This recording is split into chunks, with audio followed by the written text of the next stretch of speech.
Gerbang rahasia di Alas Wangi. Bayu tidak pernah percaya pada ramalan kuno, apalagi yang dikaitkan dengan Sabdo Palon. Namun malam itu, ketika ia berada di Alas Wangi seorang diri untuk menyelidiki hilangnya beberapa warga desa, sesuatu yang jauh lebih besar dari sekadar misteri mulai membayang. Hutan itu gelap tanpa alasan, seolah cahaya bulan enggan menyentuh tanah. Udara diam, tidak ada angin, tidak ada suara burung. Bayu, seorang peneliti sejarah yang nekat mendalami naskah-naskah kuno Majapahit, merasa seakan ia sedang melangkah ke ruang yang bukan lagi milik manusia. Ketika ia menyalakan perekam suara kecil miliknya, gemerisik aneh terdengar seperti ratusan langkah kaki dari arah pohon-pohon mahoni raksasa. Suara itu datang perlahan, teratur, seolah seseorang atau sesuatu mendekat. Bayu merapatkan jaketnya, meski tidak ada angin, tubuhnya merinding tanpa alasan yang dapat ia jelaskan. Ia mendekati sebuah batu besar yang menurut warga disebut Batu Panyingkir. Di sanalah, menurut cerita turun-temurun, Sabdo Palon pernah menghilang dari dunia manusia setelah mengucapkan sumpahnya yang terkenal. Tiba-tiba tanah bergetar. Getaran kecil tapi cukup terasa seperti ada sesuatu di bawah permukaan yang sedang bangkit dari tidur panjangnya. Perekam suara Bayu menangkap desisan rendah yang tidak berasal dari hewan manapun. Bayu berjongkok dan menempelkan telinganya pada batu itu. Ia menahan napas. Di balik batu, terdengar suara samar yang membuatnya hampir melepaskan rekaman. Suara itu seperti seseorang sedang berbicara dengan bahasa Jawa kuno, melafalkan kalimat-kalimat yang tidak pernah ia dengar sebelumnya, namun entah mengapa ia merasa mengerti esensinya. Suara itu menyebut waktu yang hampir tiba, perubahan yang sudah dimulai, dan bahwa sesuatu yang dijanjikan berabad-abad lalu kini bergerak lagi. Bayu tertegun ketika cahaya kehijauan muncul dari celah tanah di depan batu. Cahaya itu berputar perlahan membentuk lingkaran, seperti pusaran kecil yang tidak menghasilkan panas, tidak juga menghasilkan angin, hanya cahaya murni. Dalam sekejap, gambaran yang bukan miliknya masuk ke kepalanya. Ia melihat Majapahit, ia melihat kereta emas, ia melihat sosok tinggi berjubah putih yang menatap lurus ke arah masa depan. Sosok itu mengucapkan sumpah yang pernah Bayu baca dalam lontar kuno. Sumpah bahwa ia akan kembali saat Nusantara menghadapi masa tergelapnya. Sumpah bahwa ia akan muncul ketika manusia sudah tidak mampu membedakan terang dan gelap. Bayu terhuyung mundur. Pusaran itu menyusut, lalu menghilang dengan suara letupan halus. Hutan kembali sunyi, tapi kini sunyi yang berbeda. Seperti ada sesuatu yang telah terbuka. Sesuatu yang tidak boleh diketahui manusia, namun terlanjur bangkit. Malam itu, Bayu menyadari satu hal yang membuatnya gemetar lebih dari rasa takut apapun. Ramalan Sabdo Palon bukan sekadar legenda. Prosesnya telah dimulai tanpa disadari siapapun, dan ia baru saja menjadi saksi pertama dari kembalinya sesuatu yang terkubur selama ratusan tahun. Bisikan dari dalam tanah. Bayu kembali ke desa dengan langkah yang tidak stabil. Namun ia tidak punya pilihan selain kembali ke Alas Wangi keesokan malamnya. Sesuatu yang ia lihat kemarin bukan hal yang bisa dijelaskan pada siapapun tanpa dianggap gila. Tetapi ada satu orang yang mungkin bisa membantu, seorang perempuan bernama Sekar, penjaga tradisi kuno yang tinggal di tepi desa. Ketika Bayu menceritakan apa yang ia alami, Sekar tidak terkejut. Mata tuanya justru memancarkan ketenangan yang membuat Bayu semakin gelisah. Sekar mengatakan bahwa tanda yang dilihat Bayu adalah awal dari pembukaan gerbang gaib yang pernah disebutkan Sabdo Palon dalam ramalannya.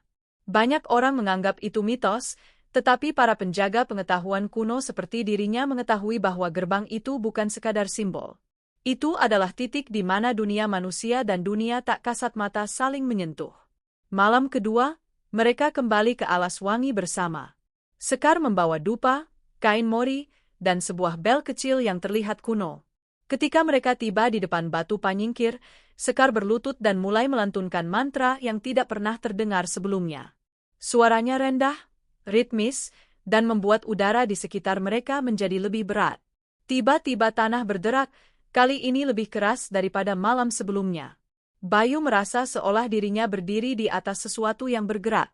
Sekar membuka matanya dan menatap Bayu. Ia berkata bahwa apa yang bangkit bukan hanya gerbang, tetapi entitas yang pernah diikat oleh Sabdo Palon sendiri ratusan tahun lalu. Entitas itu tidak jahat, Namun ia adalah penjaga perubahan. Ia muncul hanya ketika dunia manusia memasuki masa yang paling kacau.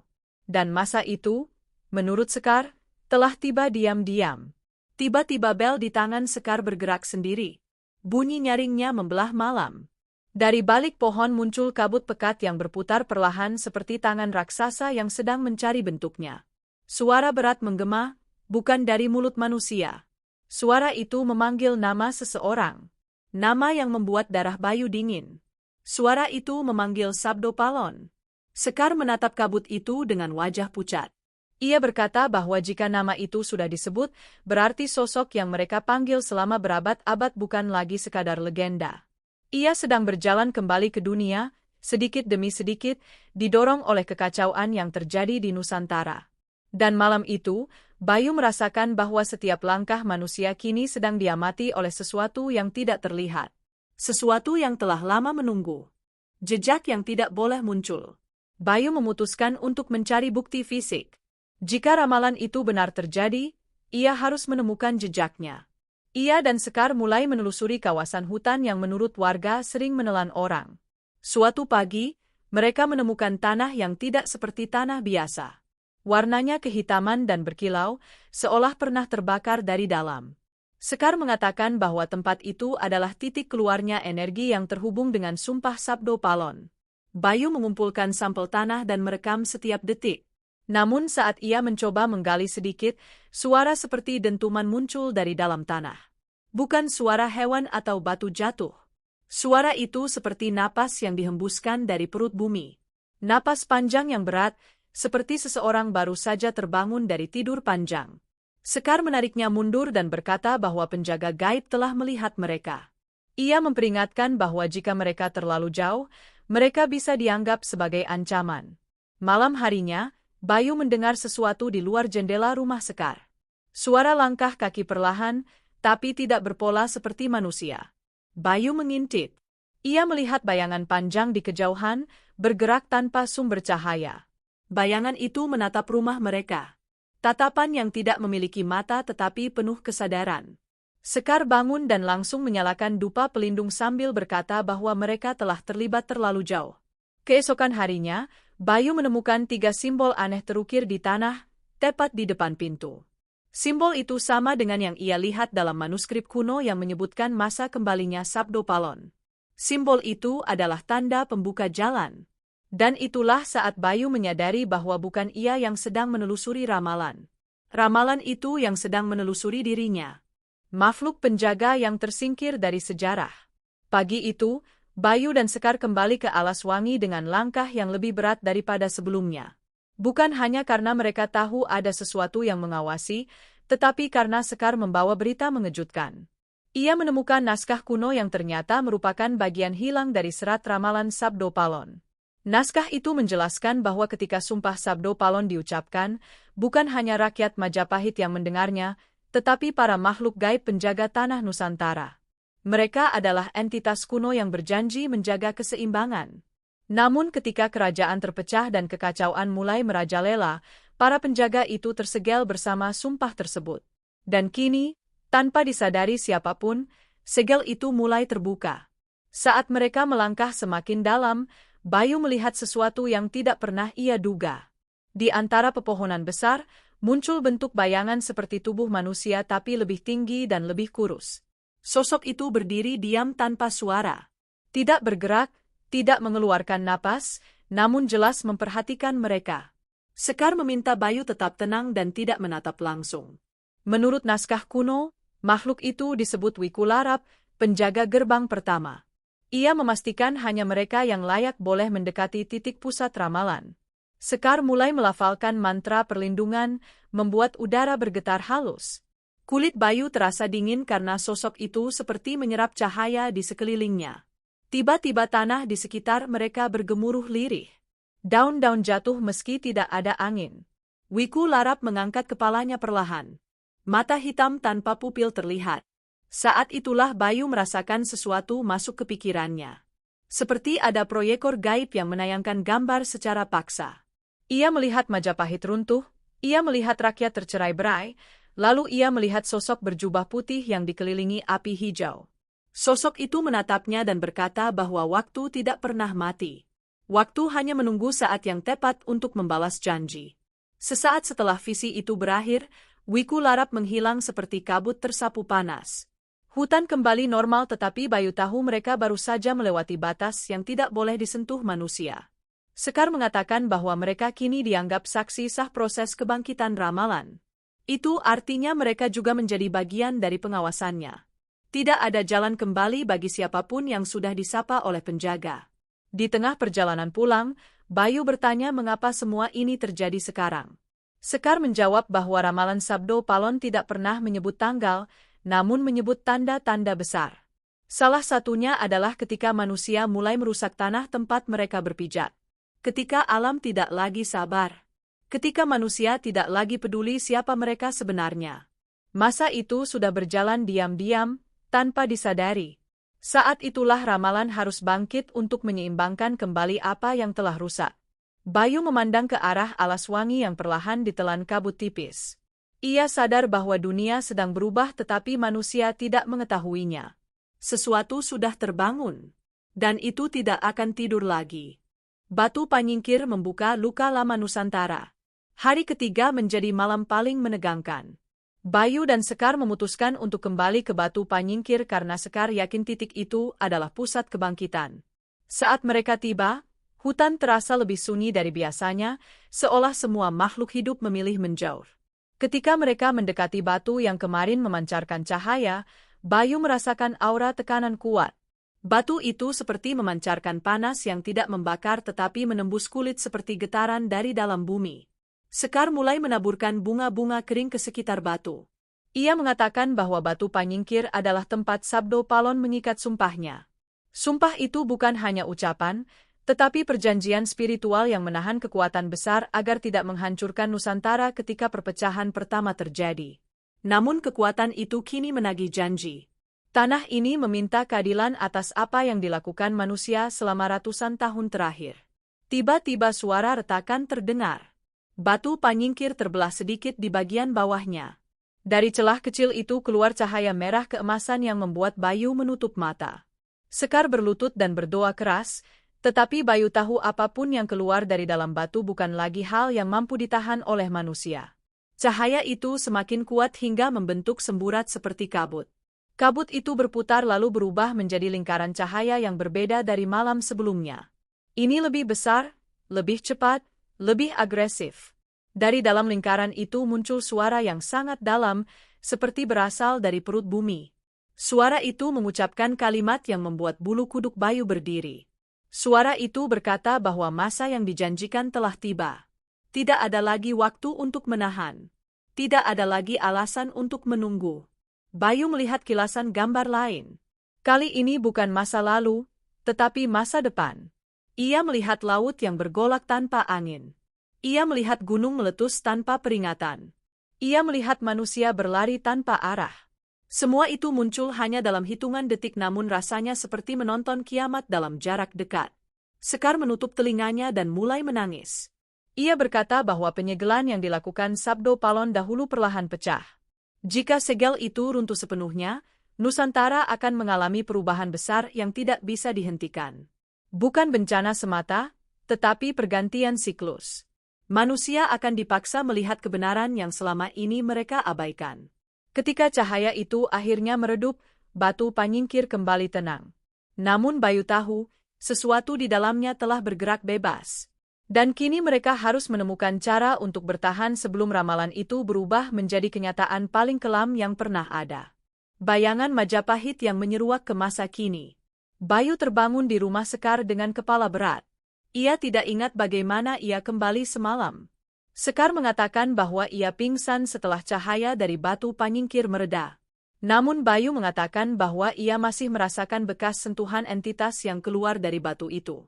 Seperti ada memori baru yang tertanam dalam pikirannya secara paksa. Saat Bayu memejamkan mata, ia melihat Majapahit hidup kembali. Ia melihat para prajurit berjalan dalam barisan teratur.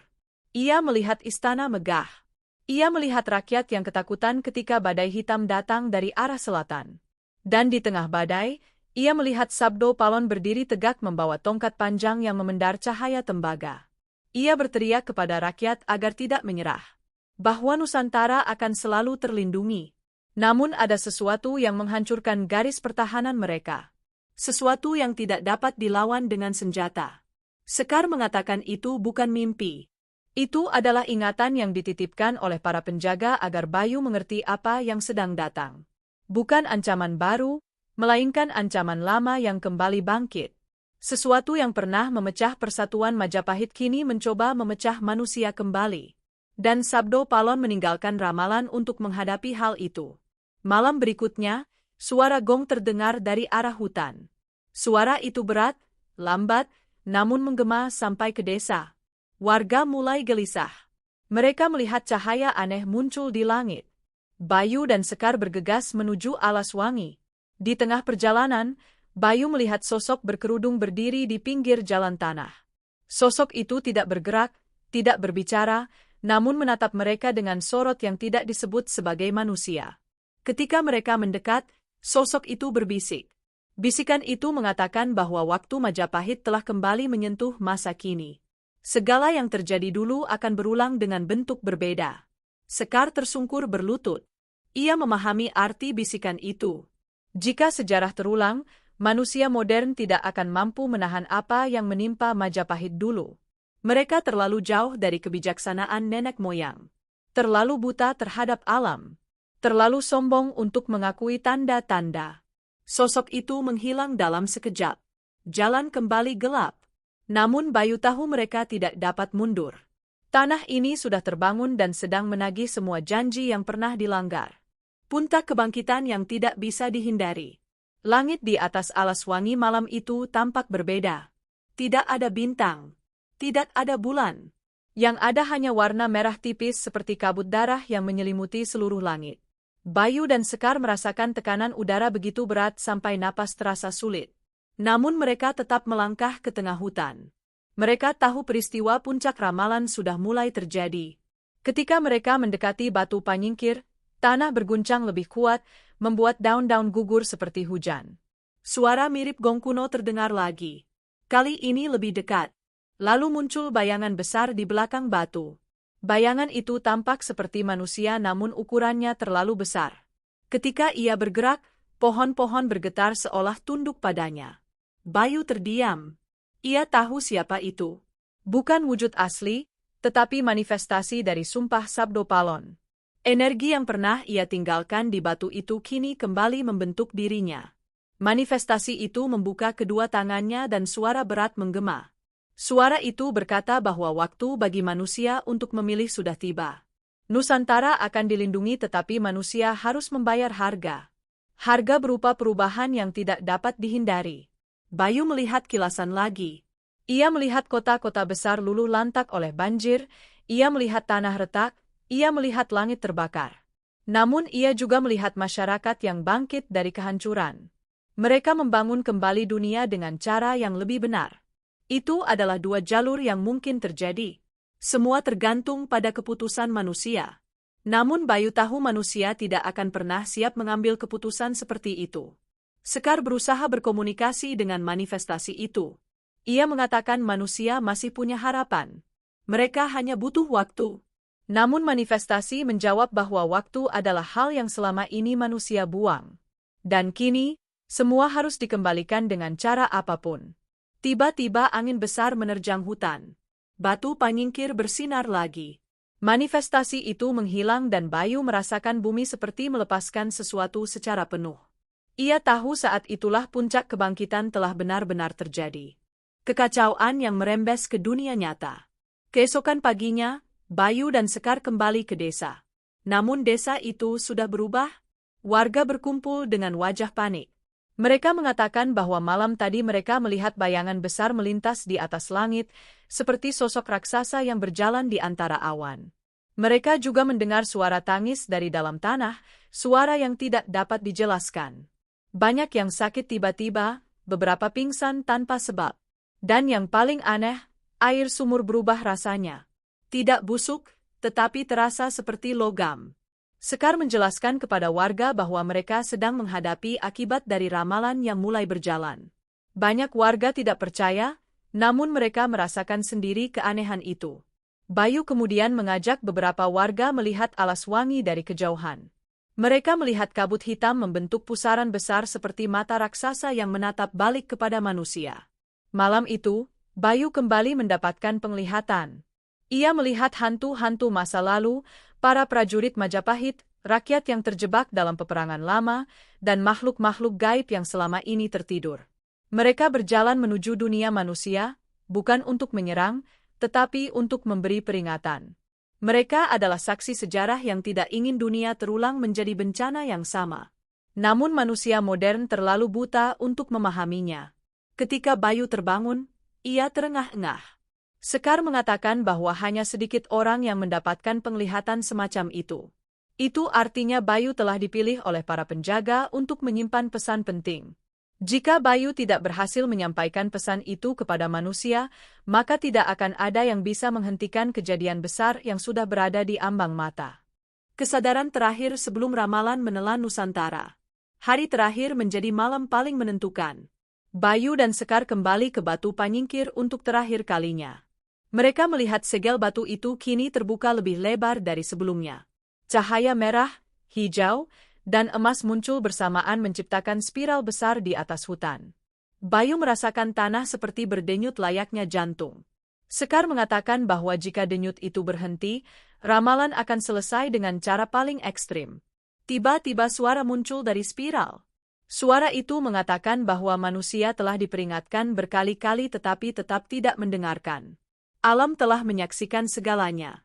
Nusantara telah menahan terlalu banyak luka, dan kini luka itu menuntut balasan.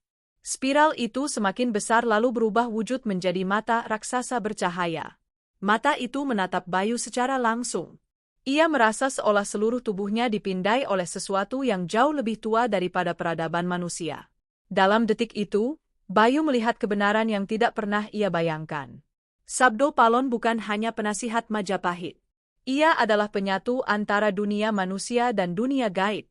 Ia mengerti bahwa dua dunia itu harus berjalan berdampingan. Ketika manusia mengabaikan dunia gaib, keseimbangan hilang. Dan ramalan itu adalah cara terakhir untuk mengembalikan apa yang telah rusak. Sekar berteriak agar Bayu mundur, namun Bayu tidak bisa bergerak. Mata itu terus menatapnya. Lalu suara itu mengatakan bahwa keputusan kini ada di tangan Bayu. Jika ia menerima pesan itu dan menyebarkannya kepada manusia, ramalan dapat mereda. Tetapi jika manusia mengabaikan pesan itu, ramalan akan berjalan sampai akhir dan Nusantara akan masuk ke siklus baru yang penuh kehancuran sebelum bangkit kembali. Setelah suara itu menghilang, spiral perlahan mereda. Batu Panyingkir kembali gelap. Namun Bayu tahu bahwa prosesnya belum selesai. Dunia luar menunggu apa yang akan disampaikan kepada mereka. Dan itulah momen ketika Bayu menyadari sesuatu yang paling mengejutkan. Ramalan Sabdo Palon ternyata sudah mulai terjadi diam-diam. Ia bukan peristiwa masa depan.